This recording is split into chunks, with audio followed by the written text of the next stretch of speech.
Welcome to the opening day of Worlds 2021 group stage in Reykjavik, Iceland. It all starts with a battle between the last two world champions, Damwon Kia and FPX, featuring a mid-lane matchup between two of the best players in the game today, Showmaker and Doomb. The Group A favorites are kicking off groups in Game 1, but we also have some exciting fights between EU and NA at the end of the day. Now, I'm Dracos, joined by Vedius and Chronicler for the opening of the group stage. Now, before we get into the action, a quick production update. We're currently missing parts of our originally planned roster for today due to some COVID-19 exposure. Now, it's not all bad news. Out of an abundance of caution, the cast and crew members in contact with a potential exposure were in isolation this morning and could not make the top of show. Now, thankfully, all tests came back negative, so the full roster will be joining us after Game 1. Now, nonetheless, we still have a great show planned for you today. The 8 spicy matchups are going to absolutely slap as we head into group stage of the 2021 World Championship and kick things off. So it's just a temporary Dracos Vedi presence on the desk. You do, however, get the man, the myth, the legend himself, none other than Chronicler, the actual experts. He's been here since play-ins, and he's going to tell us all about Detonation Focus Me and their triumphant run to the group stage. I feel really honored considering Vedi is standing next by. I feel like he's been the original salesman of why DFM is the best. But to me, they're the highlight of play-ins, right? And they're a really good reminder of what makes play-ins so incredibly cool. The fact that they were finally, for the first time, to actually get to group stage, not just get close, you know, not have a good showing, but actually make it in first place in particular is just perfect to kick Worlds off, especially because I think it's one of the most competitive Worlds that we've ever had. It certainly is, and it's such a pleasure to see DFM finally make it. This is the super roster that has been in the works for such a long time. They were finally able to succeed. They were able to take down NA, and they're going into a tough group, of course. Group B is no fun ride, especially with many of the groups so far at the World Championship, but I'm really excited to see some of these matchups. Aria versus FLICKR in particular is going to be an interesting one for sure. Yeah, of course, Cloud9, Detonation, Focus Me, Hanwha Life Esports, and LNG all making it through as well. But looking over to Group B, some absolutely banging bot lane matchups. This entire group is thrilling, but I think I've got my eyes dead set on those bottom lane matchups. How could you not be? Many people tout EDG's bot lane as the best bot lane in the world. Viper was a large part of their victory in the LPL finals, and when going up against players like Gumayushi and Keria, FPI and Huhi, and then of course with Utapon and Gang, like it's a stacked bot lane for sure, and you know that bot lane is going to be where we keep our eyes on as we move closer to Group B. I think in addition to that, we saw some of the issues that playing teams were facing in that they were unable to really get the most out of the bot lane power. Amumu is a good example of this, where regardless of the strength of the pick, I think a lot of the gameplay that we're going to see in groups is going to be a lot cleaner, and I expect that to kind of change the way that a lot of these matchups play out. Absolutely agree. Ready to see how teams can adjust their strategy, what they can do. Of course, we'll look forward to the meta in a moment. But first, we do have some breaking news from Fnatic. Now, due to an urgent family matter, Upset has returned home and will not be playing for Fnatic in the group stage until further notice. Beans from Fnatic Rising has been preparing with the main team over the last week in Reykjavik and will be playing in the bot lane. Now, Bean, obviously a very promising young talent, but still, I think we can look at this as a pretty huge hit to Fnatic's strategy overall. Yeah, obviously wishing all the best for Upset, and it is devastating as an EU fan to hear because so many of us were excited to see Upset on the international stage for the first time, but a lot of promise in this young player in Bean. He made the EU Masters final. We know that he's a talented AD carry, and he's really set up for success when paired up with the superstar that is Hylissang in the bot lane. So all the best for him and Fnatic, and he's hoping that they can still make the Fnatic magic happen. Obviously a difficult debut, but debuting alongside Hylissang is always going to be a thriller. We'll see. Maybe it's going to be hyper-aggressive. Maybe he's going to have to play a bit more reserved. We'll find out. But of course, we're going to hear more about Bean later today in the lead up to Fnatic's matchup. Now, before we get into our meta discussion, Lord did ask Mithy about the potential changes between play-ins and groups. Let's check it out. I want to know more about this experience from the plane, as you said, when it comes to the meta, what suits you, and yeah, what do you think is we're going to continue seeing when it comes to drafts? Because we know that so far Miss Fortune has been very successful, Lee Sin as well. Not so much about Amumu. What's your take on that? Yeah, I think there's definitely going to be a lot more diversity going into the group stage because all of these teams don't really scream the playing teams, they scream each other. So they have like their own thing going on there too, and they'll also be wanting to try it on stage because it's working for them in scrims. Just like Amumu had been working for most of the playing teams in scrims and it just didn't work on stage. So the read is probably going to be exciting for the fans and for us too. So yeah, I mean, we'll see how it goes. He delivered it so calmly, but I'm like ecstatic about meta change. This meta is awesome. We've had so many, like, there's no Ardent Censor, there are Assassins. Tryndamere is awesome. Don't say yes, Tryndamere is awesome. Okay, yeah, Gore Drinker maybe, oh, it's awesome. It's just not, you know, like balanced. But that's a completely different problem. Of course, one thing we didn't see much in plans was Assassin junglers, and I think there's a big chance that this could be a much higher priority. The main thing for me is that we saw the team that consistently did the best using these type of assassins was LNG, and that to me is kind of a signal that I think that the barrier of performing well on those champions to actually have a positive impact on them is way higher than champions like Xin Zhao.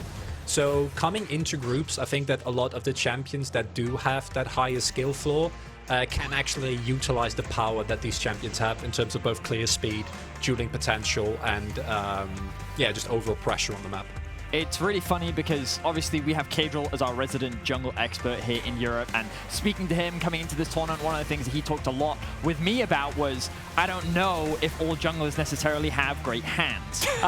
But one of the great things about coming to World is that you do have a lot of super talented junglers like Canyon in particular. I think so many of us are excited to see what he can do with the likes of something like a Zed, like a Kiana, like a Talon, because we know that he is that carry type jungler, and you know that there are so many other carry type junglers in this tournament that are just ready and waiting to get their hands on these type of champions to start running amok. And certainly a big shift like this could catch a lot of teams off guard, because while, you know, the Lee Sin Xin Zhao meta was, you know, minorly mechanically demanding, we are obviously now on a different tier of jungle and mechanical proficiency, and we'll have to see if every jungler in the tournament can keep up. Not everybody's a Canyon, not everybody's a TN, so we'll see how a lot of those teams shape up. But outside of the jungle, you hate him, Betty. I hate him so much. I love watching him. I hate playing against him, so I'm glad I'm just watching this time. Tryndamere, a pick that I think that we have to talk about. This is such an interesting one. It was kind of solid in Chovy's first game. I feel like it's been a bit all over the place in terms of what it's shown us. What's your read, Chronicler? I am with Veddy in that I think that it's good that Tryndamere he has presence, but he hasn't been like perma first pick every single game. That doubtful honor goes to basically only Misfortune and Leon at the moment. I think that the Tryndamere's problem is that it is such a binary champion in that it feels like a skill check, or a stat check rather, and then it doesn't feel like there's a lot of skill involved, right? Like he spins on you and either he crits you and you have a problem, or you trade with him and then he backs off and then he sustains up and you're sitting there like, what am I doing with my time? Where did my mana go?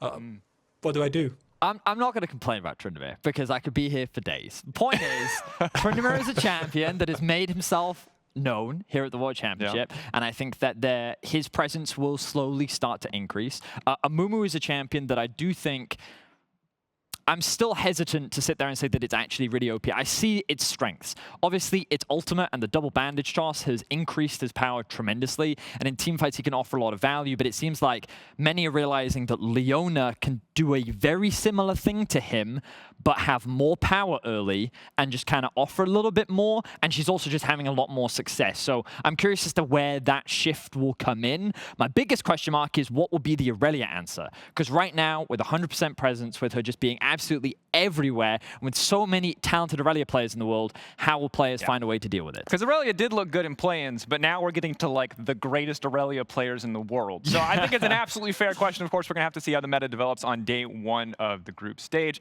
Now, everything is going to wrap up with two NA versus EU matchups. Speaking of the greatest Aurelia players in the world, Mad Lions versus Team Liquid and C9 versus Rogue. I feel like I have to be the neutral party here. Chronicler, I don't know how you feel about this, if you feel like you have a horse in this race, but I'm technically from NA, so I feel like I should be cheering for them, but I cast Ellie. How are you feeling, Betty? Are you pure positivity in this ancient nothing rivalry? but positivity. It's a 3-0 day for EU. I mean, I think that how can you not have unbridled confidence when it comes to EU versus NA? I'm always reminded of Jat when I think of EU NA, because Jat every time would remind me that the actual head-to-head record is pretty even. More often than not, EU and NA actually go 1-1. It's the tiebreakers that NA has has some really, really bad history with. So I think that this first game is actually good for both sides because it could be a great way to start off the group stages before potentially some of the more tough opponents in their groups. Completely agree. Of course, that is just going to be the end of the day. The action starts off with our featured matchup presented by Mercedes-Benz as Doinb and Showmaker face off in FPX versus Damwon Kia.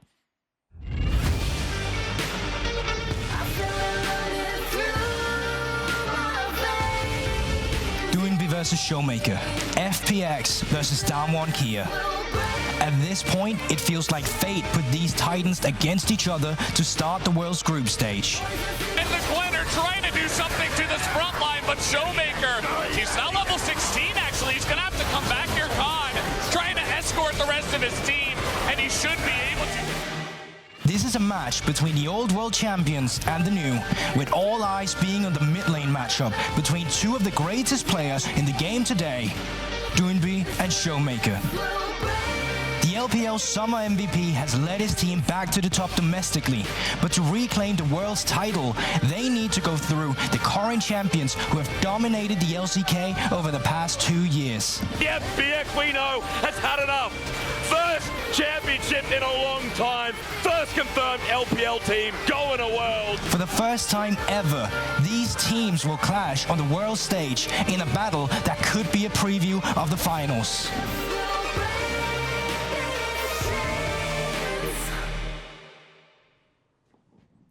These are two of the best players to ever step on the world stage, but the way FPX and Damwon Kia use their mid laners is vastly, vastly different. I want to go to you, Chronicler, to talk about this because I think this is such a fascinating difference in styles.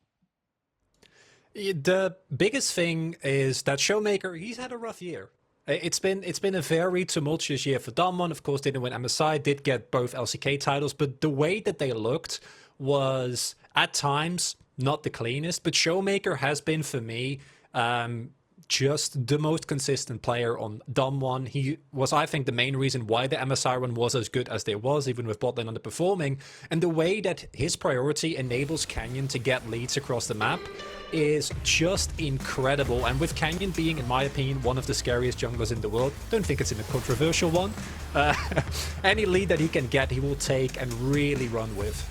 I think that Showmaker is just that typical mid laner. I feel like that he has an incredibly deep champion pool. He can play a wide array of styles, but he is very much about having control in the lane to better enable his junglers and then being very powerful in the team fights. Contrast that to Doinb. This man is like, he ganks more than his jungler does. This man loves to roam around the map. He has massive impact absolutely everywhere. And you want to talk about deep champion pools, this map, like, their oceans are so vast in terms of the champions that they can both play. It is absolutely ridiculous, and you never really know what champion they're going to bring out and the versatility and strength that they can bring. It's such an exciting matchup because I feel like, how will they adapt? Will it just be a matter of Doinb staying in mid lane to try and go toe-to-toe with Showmaker, or will Showmaker look to try and match cross-map and actually stick to things like the Twisted Fate to be able to match Doinb roaming around the map? And similarly, on our point earlier, what does the meta look like? Because I feel like there's always the meta, and then there's the Doinb meta, where there's the Kleds, and there's really like, and that's like, there's so much room with Goredrinker being so strong, I think, for him to get really wacky. So I just want to see what he's going to go for, what he's going to opt for, but I think we have to talk about the other matchup in the top lane.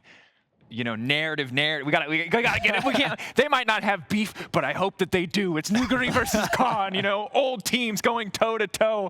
How are you feeling about this matchup? It's not just all teams, right? Like, they're literally flipped in their position. Like, that in of itself is really exciting. And Nuguri was essential in the just omnipotent threat that Damwon was last year. There was everyone on the team can carry, and missing him, I thought, was going to be a really big problem for Damwon. And I have been incredibly impressed with Khan. I think he's one of the most underrated top laners that we have at the moment. Like, you can put other top laners above him, but if you don't put him in the top 3 of top laners currently at World, I think you're really underestimating the impact that this player has.